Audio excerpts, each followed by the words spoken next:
Hi అండి అందరికీ. Evening టైంలో ఇంట్లో వండే కర్రీతోనే ఈవినింగ్ ఒక simple and tasty snack ready చేసుకుందాం. మరి ఒక 2 ఆనియన్స్, ఒక కొత్తిమీర, ఒక 2 పచ్చిమిర్చి, ఒక టమాటా తీసుకోండి. ఫస్ట్ అయితే పోపు కోసం ఒక హాఫ్ పీస్ ఆనియన్, ఒక పచ్చిమిర్చి, ఒక హాఫ్ పీస్ టమాటా తీసుకోండి. ఆ తర్వాత మిగతా కూడా కట్ చేసి పక్కనే పెట్టేసుకోండి. ఇప్పుడు స్టవ్ మీద కడాయి పెట్టి ఒక 2 గరిటెల ఆయిల్ వేయండి. అలాగే ఒక 2 స్పూన్స్ మినపప్పు వేయండి.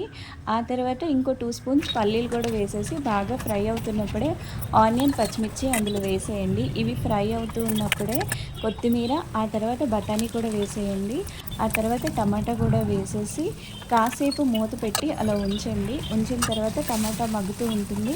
అది బాగా ఫ్రై అవుతూ ఉన్నాయండి. ఫ్రై అయిన తర్వాత టమాటాలు బాగా పేస్ట్ అయిపోయిన తర్వాత ఇలా కర్రీ వేసేసేయండి. అందులో కర్రీ వేసి కొంచెం వాటర్ వేసి ఒక 2 మినిట్స్ మూత పెట్టి ఉంచండి చాలు. చూస్తున్నారు కదా, అది అలా వేడిగా ఉడుకుతూ ఉన్న సమయంలోనే మిక్చర్ అందులో వేసేసేయండి. ఆ తర్వాత ఆనియన్, పచ్చిమిర్చి వేసేయండి. అలాగే కొత్తిమీర, టమాటా ఇంకా పల్లీలు కూడా వేసేసేయండి. వేసేసిన తర్వాత ఒక నిమ్మకాయ చెక్క, ఆ నిమ్మకాయ చెక్కను బాగా పిండేసేయండి. చక్కగా రసం అంతా బాగా పిండండి. ఎక్కువ రసం వేస్తే టేస్ట్ అయితే సూపర్గా ఉంటుంది.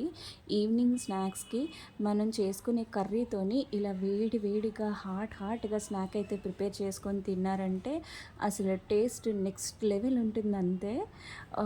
నెక్స్ట్ ఇప్పుడు సాల్ట్ ఒక హాఫ్ స్పూన్ వేసుకోండి. ఆ నెక్స్ట్ కారం కూడా ఒక హాఫ్ స్పూన్ వేసుకోండి, ఎక్కువ వేయద్దు.